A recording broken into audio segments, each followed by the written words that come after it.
Utah is not for everybody. In this bag right here, we have 15 things that we think you're going to hate about living in Utah. Yeah, and we are going to go through each one of these, and we are not going to sugarcoat anything, and your job is to figure out if you can handle these things. So, number one. Let's start it off. Oh. We're going to go for the big one. LDS. Let's see. Cover your eyes. Can you read it? LDS religion. All right, we're starting off with a big one here. Luck of the draw, I guess. But, so looking at the Church of Jesus Christ of Latter-day Saints, that's the official name for the LDS or Mormons. So looking at their website, they say that there's over 2 million members of the church here just in Utah. So, I mean, but that stat can vary depending on... Yeah, so, I mean, just to give you perspective, that's like 65% of Utah's population. Even though, I will say this though, even though, you know, that may be true, there may be just over 2 million members, it doesn't actually mean that all those members are faithful, you know, active They call members themselves active or not active of the LDS You'll religion. Hear a lot. So yeah. There's a lot of people here that are born and raised in the church, and then as you know, they get into their adult years and they figure out they don't want to go anymore, and even though you don't go anymore, your name is still in the church records, and so they count you as a member. And that is actually, it explains me perfectly. I grew up in the church. At the age of 18, I decided it wasn't for me. My records are still in the church, so they probably still count me as a member. Now, I guess there is a lot of, I don't know, it can, people call it a bad thing, and some people say it doesn't really affect them. And in our opinion, it doesn't really affect us. So Matt actually was not born and raised in the church at all. He's not a member. So he's got a little bit different perspective on it than, say, like me, where I was born and raised in the church and no longer a member. So in my opinion, like with LDS religion, if you're coming here and you're not Mormon, like I said in our previous video, you can't just tell, oh, they're Mormon, oh, they're not Mormon, oh, they're part of the church, oh, they're not. Mm-hmm. You really can't tell. It's not like they have a sign on their head that says, or they have horns, or no, that if you're not more LDS. But it comes down to just respect, right? If you just show respect to everyone, they'll show respect to you back. And so the religion part of Utah, yes, it does influence things in the state, and we're going to touch on some of those things in these other subjects. But it's not a bad thing. Like Kenzie said, they value family. They value just taking care of yourself as a person. They value being kind to one another. And so those are all good things to have as part of a community that you are living in, right? And so it's not a bad thing. Well, and say that you're still not, you know, convinced by this, or you just don't want to feel like you don't fit in. There are different sections of Utah that are more concentrated in the LDS religion. So, for example, this is just a known fact. Utah County is much more populated with the LDS religion than, let's say, like Salt Lake County. Mm-hmm. So, if that's something that, you know, you want to consider in what kind of location you choose in Utah, you can just reach out and we can let you know, like, hey, this is kind of the understanding between for the area, and what you can kind of expect. Yeah, even within each county. So say Utah County is, say, more populated, has a higher concentration of those in the LDS church versus, say, Salt Lake County. But even within Salt Lake County, there's going to be cities and sections that are more concentrated with members of the church compared to other cities. So it's going to vary. Again, we can touch on some of these in these other subjects, but yeah, it's really not a big deal. It's only a big deal if you make it a big deal. Yeah, we've had people move here already from, say, California or wherever, and they're like, oh, like, our neighbors were super nice. They came and brought us cookies when we first moved in. They just offered a helping hand. Like, and that's just, it's the community. That's just, and whether they're part of the church or not, I think it just brings the best out in people just in general. Like, people just want to be nice here.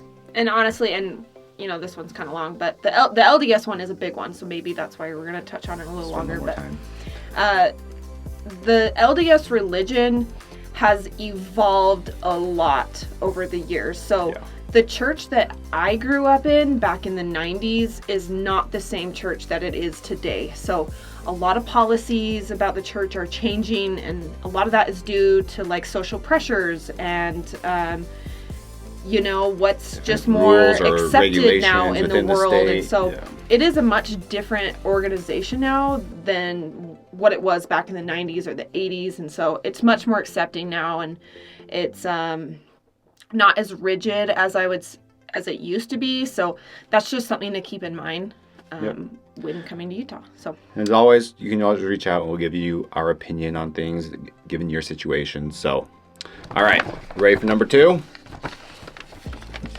Man, we had the big one off right at the start. Ooh, here's another good one. Let's see, cover the eyes. I don't know if you can read that, but it says taxes and cost of living. So taxes and cost of living. Now, obviously every state's going to vary on taxes and how much is it going to cost to actually live in that state. So we pulled up some statistics. So looking at just individual income tax, right?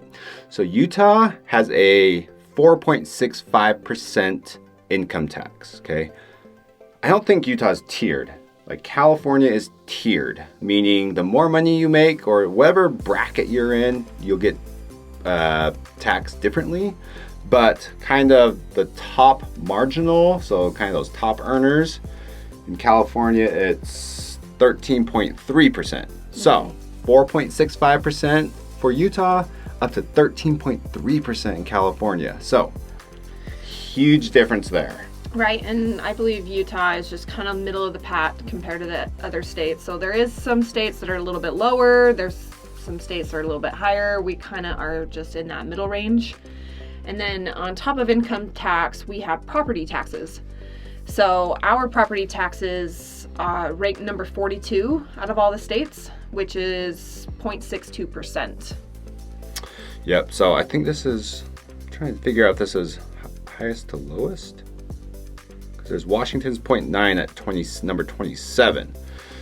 So it must be highest to lowest. So, I mean, 0.42, that's the 8th lowest in the country, right?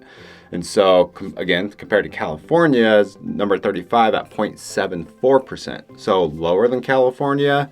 But I have heard from previous clients that California taxes you based on your purchase price. So say you bought your house for $300,000 15 years ago, you pay your 0.74% on $300,000 for the rest of time until you sell the house, right? Whereas Utah, the property taxes are based off of a yearly valuation, they call it. And so as home prices increase in the area, and for your home particular, then you will get taxed on that amount. Yep. So, yeah, so maybe a little different there. Don't quote us on any of that, but that's how it works in Utah, is that the valuation comes out every year. You can challenge it, and that's where, like, realtors, we can come into play and help you determine a value, so then you can submit that to your county to change the value. Say they got way too high. Obviously if it's too low, then that's a good thing. But definitely if it's high, then you don't want to pay more taxes than what you should be. So yeah, so that's kind of how it works in Utah, and obviously again 8th lowest in the country, so not bad at all. Yep.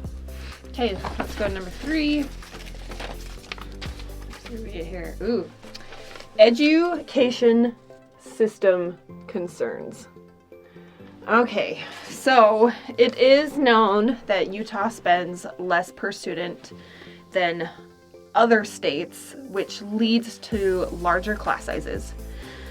And yeah, I mean, I can see that being a problem just by making that statement. But if you actually look at the facts and where each state ranks as far as like performance, Utah performs really well. Yeah. We're actually ranked number 2 in the state according to the country. Number 2 in the country. Or number 2 in the country according to U.S. News. U.S. News. Yep.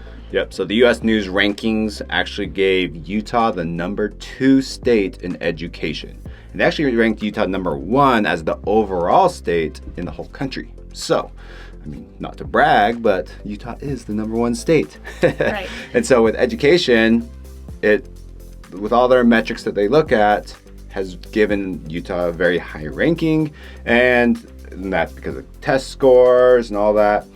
I don't know, this is kind of my opinion. I was just thinking about it when you were talking about Utah spending less per student than other states. I wish Utah kind of had like a state lottery or something, because Utah doesn't do any of those gambling stuff, especially like state lottos. I feel like if Utah got the state lotto, they could put all those funds towards even bettering our education. But because I think those states who do have the lottery, a lot of those funds, like a lot of that money funds like their education and their roadways even. And so that could be something that Utah could look into. I'm sure that's been proposed multiple times, but I think, again, going back to the religion stuff, might have a play into why Utah doesn't participate in that. Right. You know, specific school districts that are the best in the state would be areas like Canyons, Alpine, and Davis School District. And so those specific districts are in Davis County, which is just north of Salt Lake, about 20 minutes north of Salt Lake. And then Canyons, which is in Salt Lake County. And then Alpine, which is in Utah County. So whether you want to be north, south, or in Salt Lake County, great school systems. Yeah. Wherever you choose. I mean, obviously there's going to be good and bad within each school district, but, you know, we can always help you, or you can go online and figure out which schools within those school districts kind of have the best ratings and grades. A source we use a lot is niche.com, niche.com, to give pretty good overall grades. So yeah. And there is, you know, the option too, if you don't want to put your kids in public school, you can put them in like charter or private schools. And I believe charter schools are free in Utah. Yeah. There is not an extra charge for them. So one of the best ones is here, I think in Davis County, called New Ames. And they have I'd say a relationship. They work closely with Weaver State University as well, so they offer a ton of college courses as well, credit courses. I was just talking to someone that their child just got into New Ames, and so it's a lot on the engineering, math, and sciences is what they primarily focus on at New Ames, but it's ranked like number 1 or number 2 school in the state. So there's schools like that where you can graduate high school essentially with an associate's degree in college. Yeah, that's not an uncommon thing to have here, to graduate with an associate's degree. In fact, one of my siblings did that, so yeah it's really common. And then it's all for free, right? It's not any extra charge to you as a parent, or it's just an extra bonus. So all right. Oh yeah. Ooh. Hear this? It's hard to make friends as an outsider. So we get this a lot, especially with families with kids moving here to Utah, or just people that are just like, you know, we want to fit in with our neighbors. And so, again, honestly, who you are as a person is going to attract other people like you to you, right? So if you are into different hobbies or different things, or you know, if you like to be whatever, if you're a little more rough around the edges, or you are super religious or whatever, you're going to start to do things and hang out in places that similar people like you will be. So I don't think it's hard to make friends. It's just, you do have to be out. You can't just sit in the house and make friends, right? Well, this is going to be a problem anywhere you go that is different to you, foreign to you. So it's not just Utah. It's part of it is up to you, right? Like, are you going to isolate yourself inside your home and hope that opportunities come to you to make friends? Or are you going to put yourself out there? And yeah, I mean, just get involved. Utah has so many different things to get involved in, and that can vary from, religious or outdoors activity, or just getting in like a sports class or whatever. So it's just finding your niche, figuring out, what you're into, and then you just find friends along the way. And Utah people, honestly, they're some of the nicest people. I hear it all the time. People are like, yeah, I love Utah. It's every time I go there, like, everyone opens the door for you. Everyone asks how you are.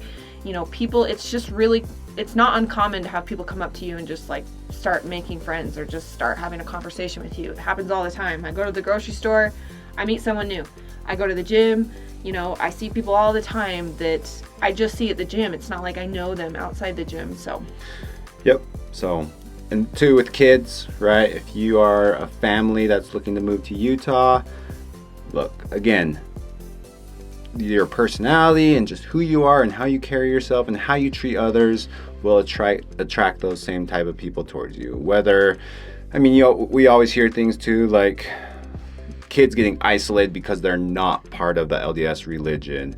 And you know what? If they don't want to accept you as a friend because you're not part of the LDS religion, then that's fine. Like, they can just move on and just find friends elsewhere. It's just like Kenzie said, just like anywhere you would go, I'm sure there's going to be a majority kind of feeling or whatever towards one thing or another. But if you don't quite fit in there, you're not going to be the only one. Well, right? And like Matt mentioned about, if kids are not being accepting of your children because they're not in the LDS religion, I feel like that was a problem back in the 80s and the 90s. I don't think that's an issue today. Like I said, the church has evolved a ton, and it's not what it used to be, and I feel like it deserves a different reputation these days. So. Yep, I'm not LDS. I didn't grow up LDS. I never was LDS, but yet I would say 75% of my friends were part of the LDS religion. So, but and you know what? Like, I would go to their house, they would say prayers, they would have different things called family home evening or whatever, and they didn't ever force me to feel one way or another or try and like, hey, you join our church or anything like that. So look, just again, you just kind of attract the people that you are similar to and that you'll get along with, and you have similar interests, and then that's who you hang out with and that's who your friends are. So, and if you're kind to others, they'll be kind to you. Yep. That's just the golden rule, right? What number is this one? I have no idea. I think it's 5. These are kind of fun. Ooh, okay. So this one says job market conditions. So most people that are moving here, they are moving for job relocation reasons. And so this really isn't a concern, right? You already have a job lined up. You know where you're going. You know where you're headed. There are some of those people, though, that want to make Utah home because it is Utah. And so they want to find job opportunities here. And so we get questions like, hey, what are some of the biggest employers? Like, what are some great job opportunities? And so naming off the top, so we got a list here of the major employers of Utah. Okay, so let's go over the top 10. So number 1 is Intermountain Healthcare. So it's a healthcare. University of Utah is number 2. State of Utah, Walmart, BYU, Hill Air Force Base, Davis County School District, Utah State University, Northrop Grumman Corporation, and Smith's Food and Drug.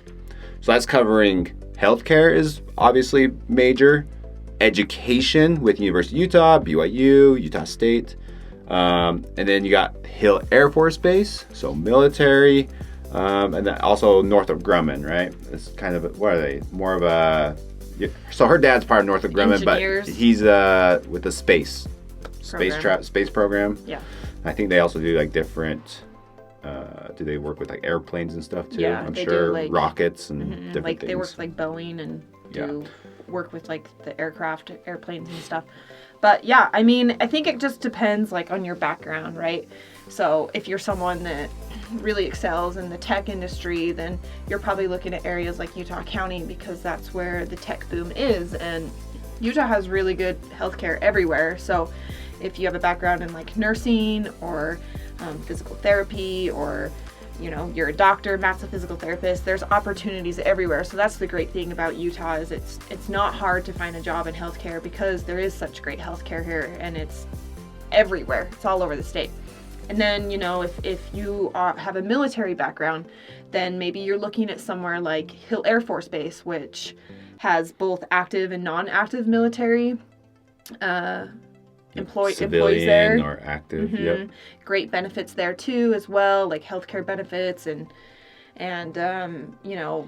getting things like a VA loan. So yeah, I mean, those are just some of the top 10 places to check out. But yeah, so if you are worried about finding a job here in Utah, I honestly don't see it as a concern.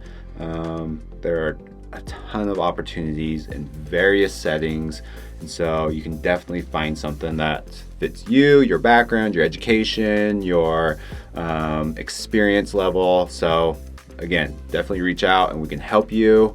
Like I said, I am a physical therapist. I work at with Intermountain Healthcare, and so I may or may not have some connections. So just, again, reach out and we can help you figure out where the best place to look for a job given your situation. So, all right.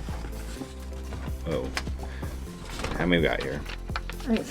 This is number 6. Here's one that probably doesn't get talked about as much as I don't hear it much, but earthquake risk. Okay, so earthquake risk. Like I said, I don't know if a lot of people talk about this. As a kid, I don't know why we did talk about it as a family for whatever reason. And in school, I don't know if you remember doing earthquake drills all the time. Yeah, get under your desk, and they would play like a rumbling noise over the speakers. But so, looking at a stat here, Utah actually experiences over 1,500 earthquakes every year. Like, you never hear of it though. 1,500 a year. It's because most of them are small, right? And so I'm just looking at this report. They're saying that there's only an M4, magnitude 4 or larger. There's only one a year, right? And that's pretty small still. And then there's another stat that says over the next 50 years, Utah has over like a 57% chance that there'll be an M6 or larger. And so we're set for a do one. It's called the Wasatch Fault Line that runs across the Wasatch Front, where like Salt Lake, Provo, Ogden, Layton, all these cities, like 80% of Utah's population lives along this fault line, Wasatch Fault Line. So yeah, it's a risk. There's a big fault line. It's ready to go, but they say we're overdue, and who knows when or if it will actually hit. So right, and there's a lot of areas like that too. So what is it? Hawaii has some overdue earthquake spots, sure. and is it Yellowstone has an overdue, and anyways, but I mean, new construction and modern homes now, they have like these earthquake safety measures they need to meet. But just one thing to think about is if you're not getting into a home like that, you're getting into a little bit older home, I would maybe consider getting like retrofitting done, or even getting like earthquake insurance if you're really concerned about it. So yep, one common thing like in home inspections when we have buyers getting an inspection done, thing that comes up a lot is having earthquake straps on the water heaters. Yeah, so that's one thing that I would say it's almost 50-50 whether a home has it or not. So. If you're like an FHA or a VA loan, which is a type of loan that has to meet certain requirements, the home has to meet certain safety requirements, and one of those things is it has to have earthquake straps on the water heater, which are like $20, but it's just cheap. One of those things. So okay, this I think this is number 7. So poor air quality.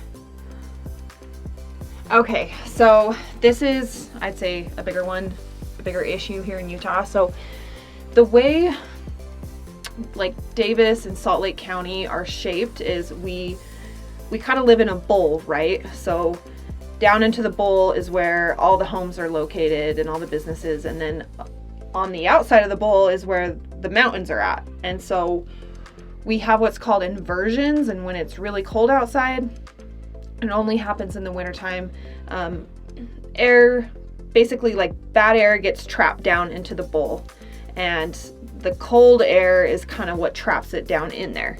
And then as you get above that bowl area, that's where the clean air is at. And then usually when it only gets cleaned out is if we have like a snow or rainstorm that kind of cleans the air out. Winds, or heavy winds and stuff. So that's usually the air quality is only a concern when we're experiencing those inversions, which typically happen in the wintertime, like I mentioned. And so that's something to be concerned about. But another side note about it is I think it's not that big of a concern, because when it is wintertime, we usually are spending most of our time indoors, right? And if we are spending time outdoors, it's in areas that have higher elevation, like going skiing or going sledding or spending time in the mountains. And then when you get into those areas, that the inversion is not a problem. It's not there. It's above where the poor air quality is happening. So if you will hear sometimes on the news, especially in the wintertime, that Utah will have the worst air quality in the world. Like, not just in Utah or in the United States, in the world, Utah will be like 1, 2, or 3 worst air quality. So, looking at, again, some statistics we have pulled up by the American Lung Association, ranking the 25 most polluted daily particulate matter in the air. The number 1 worst is Bakersfield, California. Looking down the list, Salt Lake City is ranked at number 19, okay? And then Logan, Utah is ranked 21. So 2 of the top 25 locations of the worst air is located here in Utah. But now looking at some other statistics, so if you look at air quality and how they rank it, or they give it a color code. So green air days are obviously, green is good. So red days, so they have orange, red, and green essentially. Red days in Salt Lake County per year, there's usually only 5. So 360 days is not red. 5 of those days are a red, poor air quality. Do not go outside, especially if you have asthma or some kind of lung disease like COPD or emphysema. But there are 22 orange days. Again, so high risk population, older population, or those with some kind of lung disease, I still wouldn't go outside on an orange day, and there's 22 of those on average a year. Okay, and then just to, I guess, so when Matt's like, don't go outside, it's not like there's poison in the air. No. I mean, you can, if you gotta go outside and you gotta put your trash can out there for, you have garbage day the next day, it's not a life or death situation. It's just more like a, hey, maybe don't let your kids play outside all day that day. It's more of like doing an activity that's going to cause you to take deeper breaths, right? So if you go out and go running, or you go out and go playing like kids or elderly, longer walks may cause elderly people to take deeper breaths. Or people that have like healthcare concerns, right? So people have lung conditions, or they have COPD, or they have pulmonary issues. So like obviously those people, any kind of change at all, they're gonna notice that because their health is already compromised. Whereas someone like Matt and I, where we don't deal with those issues, I don't really notice it at all. So yep. So another time that Utah has terrible air is when there are heavy fires, especially in like California. Kind of the wind stream brings it over to Utah, and so during the summer and fall we can get some of those bad air quality days too, because of wildfires elsewhere, which is unfortunate, but it's part of just kind of living here, and that's just where we are within other people. So okay, this is number 8. Yeah, number 8. So bigger city people, this might be a concern. All right, so limited public transportation. So Utah has a public transportation system or company, I guess, that runs the majority of the public transport here. It's called the UTA, or the Utah Transit Authority, I believe. So they have, I guess I'd say, 3 different modes of transportation: buses, a train, and like a trolley train type. So buses are everywhere. They have a commuter train that goes from Ogden to Provo, but it's just on one single track, stretches from Ogden to Provo. And then it follows like I-15 about, roughly. And then they have the trolley type cars in downtown Salt Lake. So if you're in downtown Salt Lake, you have lots of options. Yep. But because you can go the front runner train along I-15, which is more, I would say, downtown, a little bit west. And then, but if you want to get up east in Salt Lake City, like University of Utah or Sugar House, you have to take like a UTA bus or the trolley car train system up there. Yeah. So. Yeah, so I mean, there's options in Salt Lake. And then, you know, with the front runner that goes from Provo to Ogden. But like once you get out of Salt Lake, it gets a little bit harder. And so I'd say if you live outside of Salt Lake area, then it definitely is necessary to have a car to get around. So yeah, just something to keep in mind. Yep. So it's either outside of Salt Lake, you're gonna take the UTA bus or Uber or have a car. So right. Those are your options. What number is this? 9? I think it's 9. Oh, limited diversity. Let me see. Okay, so limited diversity. Yes, I'd say Utah does have less diversity and cultural diversity as compared to like, you know, LA, New York, Texas, places like that. I'd say Salt Lake is probably the most diverse out of all the cities here in Utah. Yep. But yeah, I mean, I think over 60% of the 70% of the population So according to this Deseret News article, we can link it in the caption, but it says about 77.3% of Utah's population is essentially white. Okay. And then it says about 1 in 7 are Hispanic or Latino.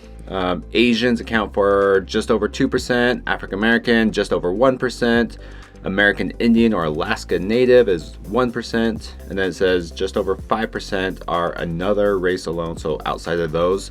And then it says 5.6% are 2 or more races. So very low numbers, yes, overall. But I think Utah is getting more diverse, though. Attracting more people here. Too, with Hill Air Force Base, we get a lot of people coming here who are within the military, who have all kinds of ethnic backgrounds, and so that helps with the diversity up here north of Salt Lake. So this, again, according to this article, it says West Valley City and South Salt Lake are the most racially and ethnically diverse locations in the state. So that's according to this article. It says there's a 60% chance that 2 residents have different racial or ethnic backgrounds, which just 10 states have higher diversity index values than those. So kind of crazy of that stat, thinking of Utah. But yeah, I mean, it's growing, I think, more and more popular to become like, or more and more often you see just diversity within the communities here in Utah. So well, and even though we lack diversity racially, culturally, they're still really accepting here. And I know that as a local, you see events all the time, especially like in Salt Lake. Yep. I mean, where, you know, Matt is Japanese, so the Japanese American community will get together and do like events in Salt Lake once or twice a year, and I know that we've gone to that, and everyone's really supportive of those type of things, and I know that they do all sorts of different cultural activities in the area, and yeah, I mean, There is a Japantown. It's just a very small one block area in downtown Salt Lake, which there isn't much there. It's mostly a church, Japanese American church, as well as festivals. They'll host like different festivals throughout the year there. There's a Chinatown in downtown Salt Lake as well, where they have like a big, huge market. They also have like a ton of different like restaurants, Chinese, Japanese, different restaurants. So there are these little pockets of like a Chinatown, nothing like San Francisco Chinatown or anything like that, but there still are those pockets of areas within the city that cater to more of ethnic population. So, all right, here we go. Extreme weather. Extreme weather. All right, so I guess extreme. I feel like extreme is an extreme word, but yeah, I mean we get the 4 seasons. That's kind of a known fact here. We get 100+ degrees in some areas in the summertime, and then in the wintertime it can be like teens in the wintertime on some days. It really just depends where you are. So, and it, on the northern side of Utah, obviously you're gonna have harsher, colder winters versus more like mild summers, whereas like southern Utah, it's gonna be more extreme temperatures in the summertime but less mild in the winter. So that's just something to keep in mind. And when we have like 100+ days, I wouldn't say that takes up most of the summer. It's just a few days here and there. Other than that, I mean, it comes and then it goes. It happens and then it goes away so fast. I mean, the weather is changing all the time here. And with Utah, you never know what you're going to get. One day, I mean, it's January right now, and February. I believe or February right now, and it's 50+ degrees outside right now, whereas like last week, I want to say it was like in the 20s or 30s. So it's just constantly changing, and you just always have to be prepared for whatever, because sometimes you just don't know what you're gonna get. Yeah, as of filming this, it's beginning of February 2025, and I think it was like 2 days ago or 3 days ago, we set a record high temperature at the airport in Salt Lake City at 64 degrees. So first week of February 2025 hit 64 degrees, which is crazy.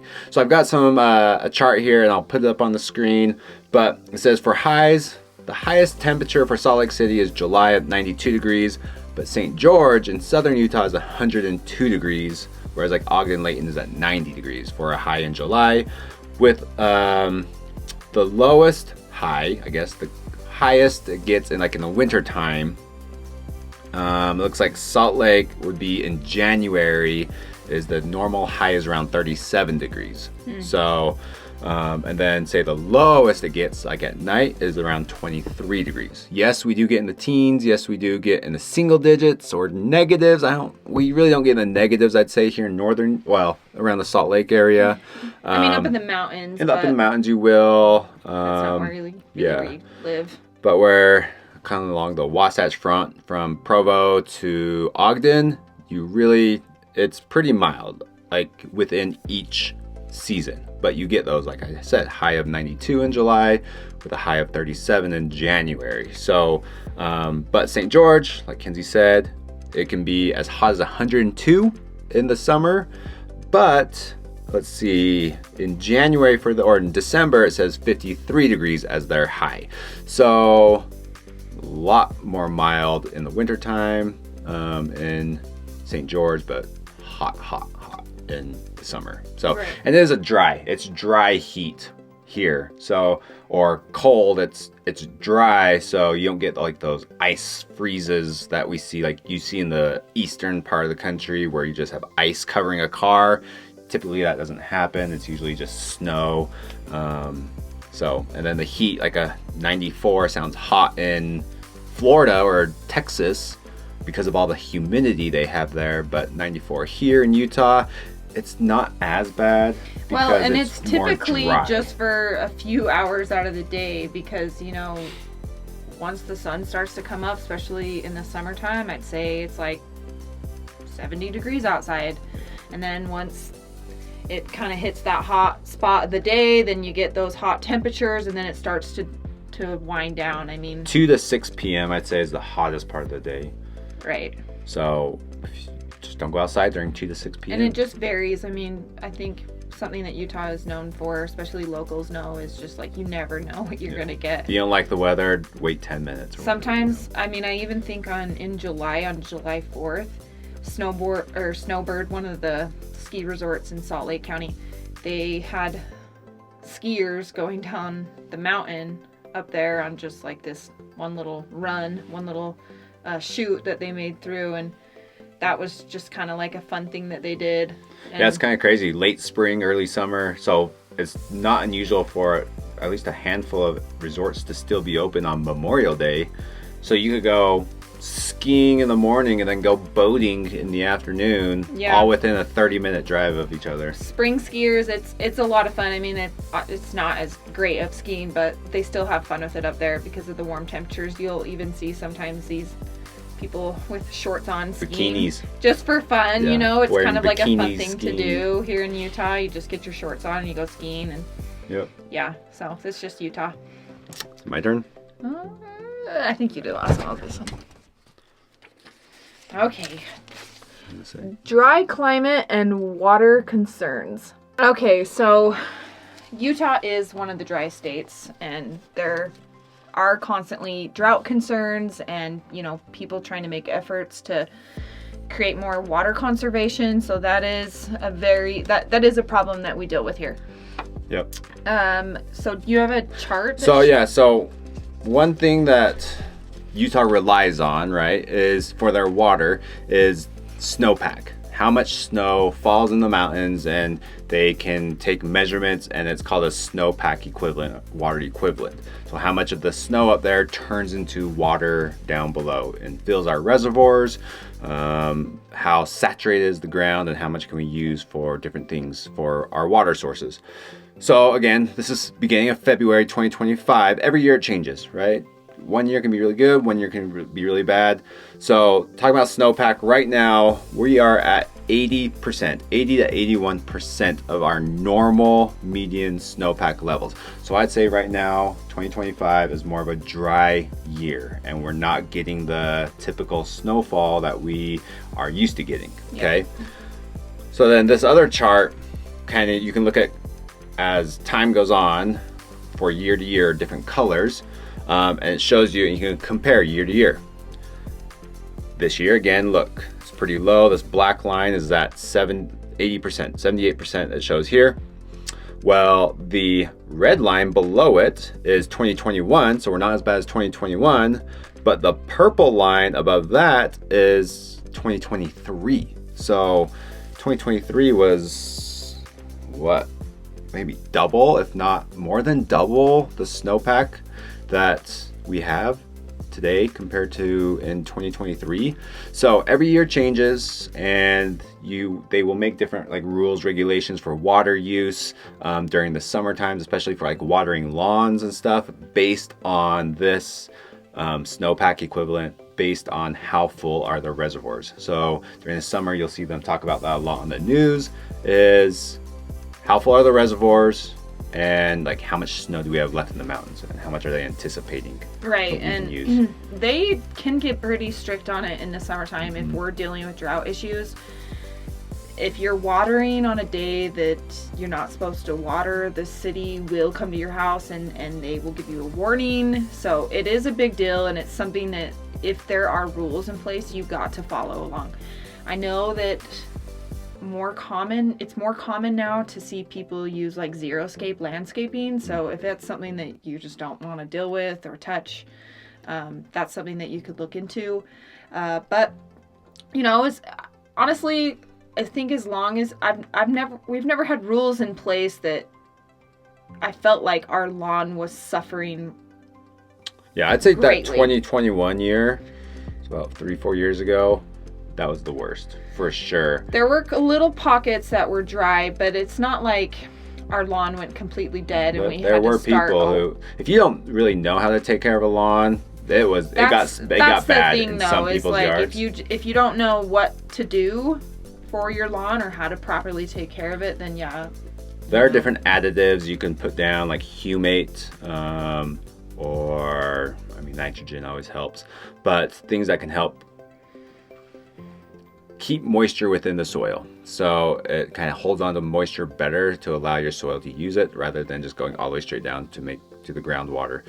So, and also a lot of cities now, because of 2021, are, if you use secondary water to irrigate your lawn or your yards, a lot of cities have implemented what do you call them, meters on your secondary water line, so they can actually monitor how much water you're using for your lawn. So again, because of 2021, it got pretty bad around here, and so they have put systems in place that if they need to, that they will monitor, and then if you are breaking the rules, that they can fine you for using too much water. So yep, things, I don't know, I'd say overall we typically have enough water, and it's usually not a big deal, and your grass can be green, but 2021 I think scarred a lot of people around here in the state, and well, not only rough. For people's lawns, you know, we had a boat at the time, and we'd go boating at Willard Bay, which is just a local spot around here to go take your boat, and we hit the ground with the prop in a spot that you normally wouldn't hit the ground. I mean, partly it was our fault because we weren't looking how deep we were on the boat, but I mean, just something else to think about is those things happen, and I'd say reservoirs were like 50% full when normally they're 100% at that time. So it was a hard time. So okay,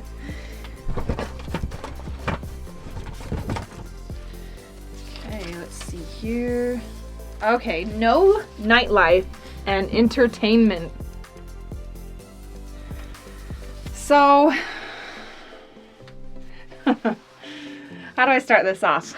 I'll just say, I'm not in the nightlife scene anymore. When I was 15 years ago, maybe I was. Back when I was 21 to 28 was my prime going out time. But so I was very into the nightlife scene, and it wasn't bad. I mean, there was, especially downtown Salt Lake. Downtown Salt Lake has everything, and it's got everything from like your dance clubs and all those things to just like bars where you just kind of sit down, chill, hang out. They might have like a live band playing. I don't think Salt Lake is limited at all in the nightlife. It's more like if you don't live in Salt Lake, then you're more limited. So Matt went to school at University of Utah, which is in Salt Lake. So all the stories that you tell, like you guys would go to the club or go to the breweries or the parties or what this and that. Whereas I went to school in Utah State in Logan, which there's not even a Target up there.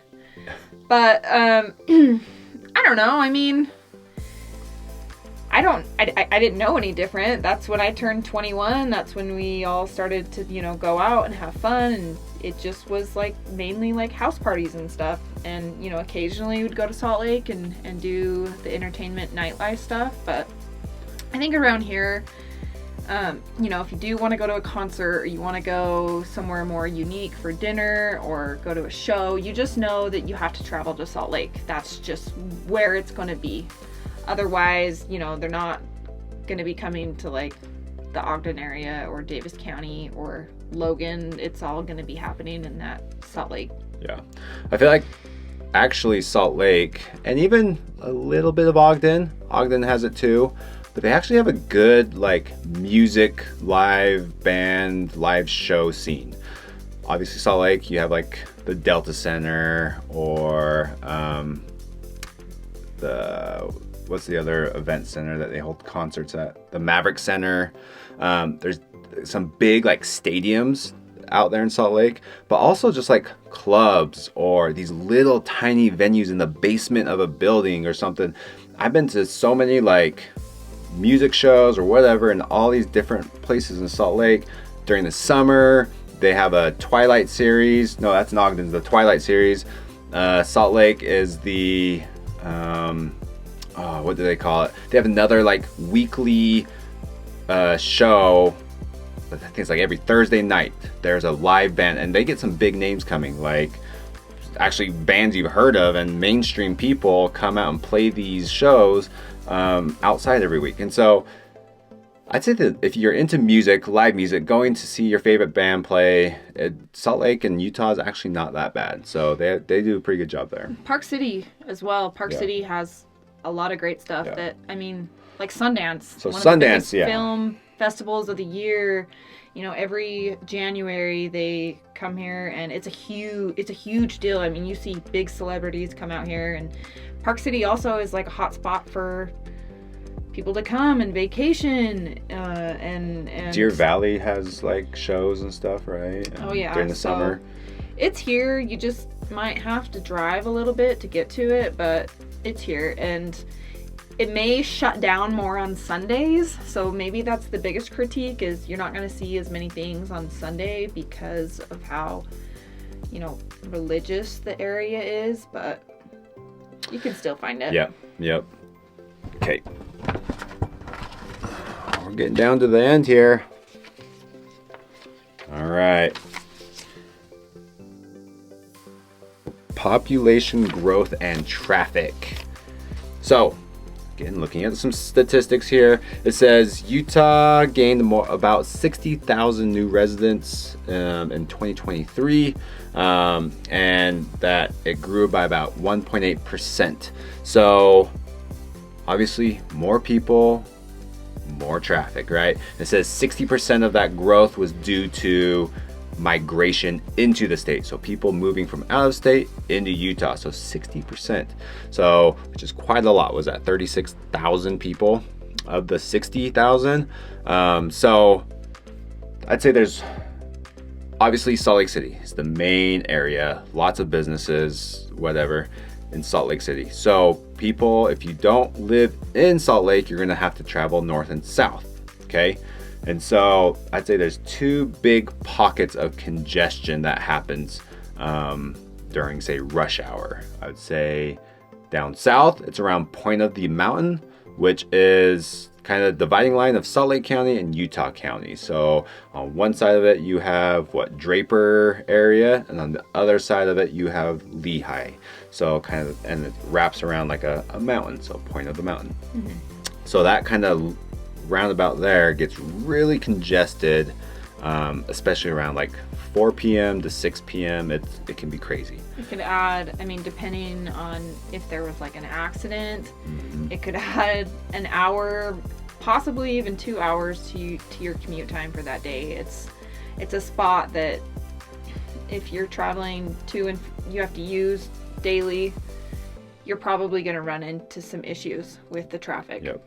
And then north of Salt Lake, if people live in Davis or Weber County, I'd say a big spot I notice is around Layton, Kaysville area. Right after Lagoon, it kind of wraps around and starts heading west a little bit, and that always just seems to be backed up right there. So those are kind of the two major areas. I mean, we've had people move here from Southern California and say, we tell them like, well, there's some traffic here, and they're like, this is nothing. Like, this is not traffic. But then we have people move from like Alaska, and they're like, oh my gosh, just driving out the neighborhood and going to the grocery store, like there's so many cars, there's so much traffic. So a lot of it's perspective, depending on where you're from, what you're used to, and when you come here, what's it like. So like I lived in Pomona, California, just Southern California, for 3 years. It was miserable. I hated it. The traffic, even at 1 a.m. on a Friday night, was like bumper to bumper, and it was terrible. So here, Utah, it's not bad. There is a lot of construction, it seems like, in a lot of cities on I-15. A lot of construction, which can cause traffic like throughout the day, but mostly it's rush hour, 6 a.m. to 7:30 a.m. and 4 p.m. to 6 p.m. Well, and there are new freeway systems that are being put in place that are helping with I-15. I-15 is what we're talking about. It's like that. It's the biggest major freeway system in Utah. Goes north and south. Goes north and south. Yep. And so Utah is starting to implement other freeway systems like the West Davis Corridor and which is in Davis County. Yep. And we have that Bangor Highway that helps, and so there's things that they're doing to help, and then plus two with people working remote now, I think that helps with the traffic issue. But again, Utah is it's still growing rapidly, and so it's just kind of a hard thing to get around. Yep, and then obviously especially in like the cities, it wasn't originally designed to have that much traffic, and so like I said, there's a lot of construction because they're trying to now expand roadways, make new roadways to accommodate for all the new people moving to the areas. So yeah. All right, high housing prices. So Utah home prices have skyrocketed over, I'd say, the last 5 years.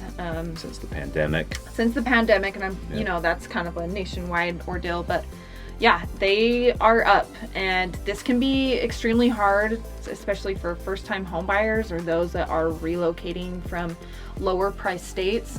But it really varies depending on area, right? Location. And you're gonna find more expensive areas in like Salt Lake or Utah County on the east side, whereas like if you're looking at Tooele, Weber, Box Elder, Cache County, those are going to be more affordable areas. And yeah. So I'll throw this chart on the screen. I went through and looked at January of 2023, January 24, January of 25, and we're going to break those down and compare Salt Lake County, Utah County, Davis County, and Weber County. So that's 75-80% of the Utah's population live within these 4 counties. And so, as you can see here, 2023, Utah County was the most expensive. So these are single family homes, and this is the median sold price.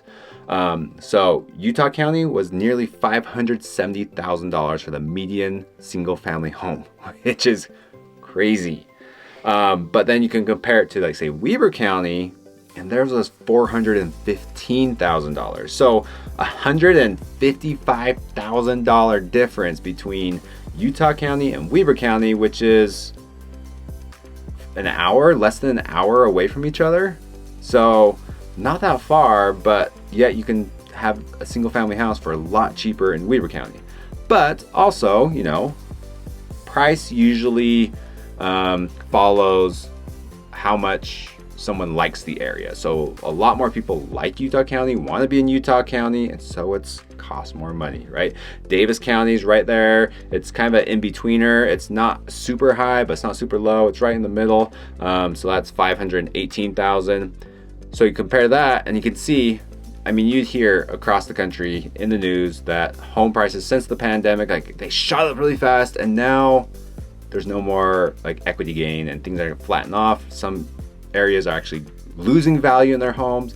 But as you can see here, that's not happening here in Utah. In Utah, homes are continuing to appreciate. So from, say, just 2023 to 2025, Salt Lake County, you can see $50,000 in equity gain. If you bought a house in 23, you're going to sell in 25, $50,000 you gained. Davis County, again, about $50,000, $518 to $562. Weber County, was that almost $80,000?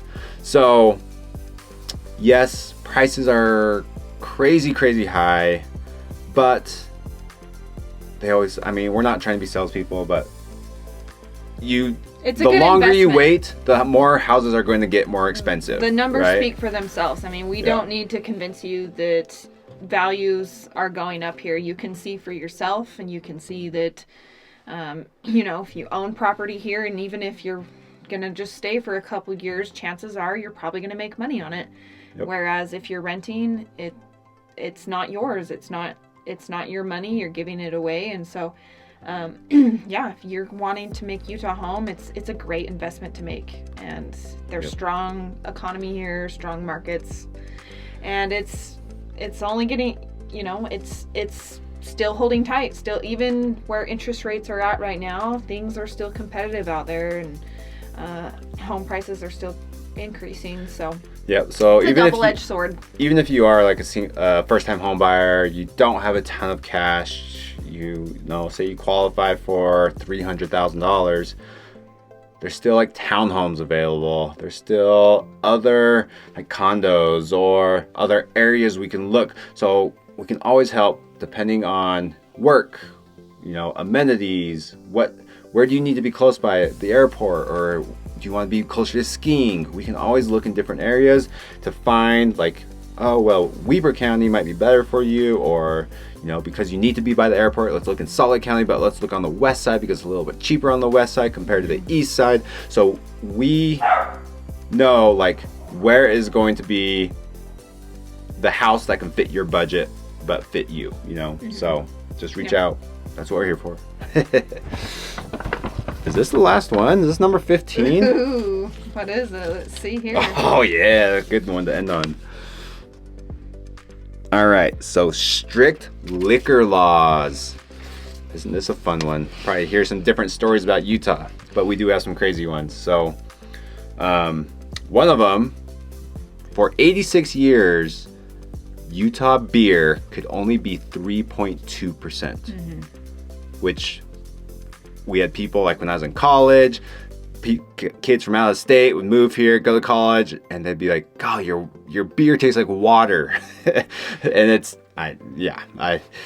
But now, so in 2019, they got rid of that, and you can buy any percentage up to 5% in the grocery stores. But if it's 5% or over, it does have to be bought in a state-run liquor store. So we have liquor stores here in Utah, which any hard liquor, wine, spirits have to be bought in a liquor store. You can only buy like seltzers and beer under 5% in the grocery store. So, and those liquor stores have pretty narrow hours of operation too. They can close at as early as 7 p.m. They're not open on Sundays. Not open on Sundays or holidays. Most of them in Utah are closed after 7 p.m.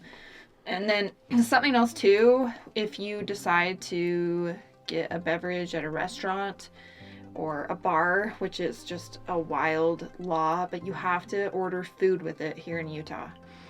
So you can't just plan to go to a restaurant and get a beer or, you know, meet up with your buddies. You do have to buy food to go with it. I know there are some restaurants in other states where you can get like a margarita or something to go. Not here. You cannot get your alcohol to go here. Yeah, I mean, I guess it's kind of strict if you're so used to doing those kind of things, but yeah, and I believe you cannot buy alcohol before 11 a.m. here. It has to be after 11 a.m. Well, yeah, like at a restaurant. Because you can go to the grocery store and still buy beer at 6 a.m. if you want, but yeah. There are like time restrictions there with that, so. And then with the restaurants too, you can't, like if the restaurant has a bar, you can go to the bar and get a drink, and they may give you just like peanuts or chips just to abide by that law of food. So there's little tips that restaurants or tricks that they will do to abide by the rule, but not, you know, make you buy a whole hamburger and fries in order to get a beer. So just know though, like if when it comes to holidays and before New Year's or whatever, and you want to get a bottle of wine, you just have to plan ahead. And know that you have to get it at the liquor store. You have to go before the holiday starts. It can't be a last minute thing. So it's kind of funny. You'll see here, if you move here, that the liquor stores get really busy the day before they close before a holiday. And the lines can get pretty crazy too. Yeah, December 31st can be crazy. And we're limited, right? They have to be state ran liquor stores. They can't just have someone own a liquor store and sell it from there. They have to be state ran liquor stores. So there's the limited designated spots that you have to get them from. And so one reason probably is because they do tax alcohol a lot higher here in Utah. So looking at this article, spirits and wines are marked up 88% from their wholesale costs, while beers like 5% or higher are marked up 66.5% of their wholesale cost. So like I mentioned earlier, we don't do the state lottery, but yet maybe they make up for this in taxing alcohol. So I think Utah does make a lot of their money off of alcohol and cigarettes, tobacco. And I think that we actually have pretty good sales of those things, which we think of Utah not being a heavy drinking state, but I think they actually do quite well on their tax, what they get from the taxes of the alcohol. So right. I will say, like, so we don't have casinos here, and the closest casino that we do have is Wendover. And I just remember going there, you know, you're 21, go have fun for a weekend. It seemed like once we got there, liquor was so cheap, and it was one of those things where people knew that if they're going to Wendover, they were just going to stock up because it's way cheap there, and you can get fun, different things there, and then you bring it back home. So if that's a big deal to you, then yeah, that's something that kind of sucks here. So there is 15 things that we think that you would hate about Utah, but when we actually break it down, they're not so bad. It's so great to live here. We love it here. Yeah, there's some drawbacks, but there's some really great things about Utah as well. And we love this place. We love that it's our home, and we love that there's just so many different awesome opportunities here. So if you can handle those 15 things and you want to make Utah home, you know what to do. You just have to reach out. Give us a call, shoot us a text, or send us that email, and we'd love to help you make Utah home, and hopefully you fall in love with Utah just like we have. So all you gotta do is reach out. We're here for you. So until next time, we'll see you later.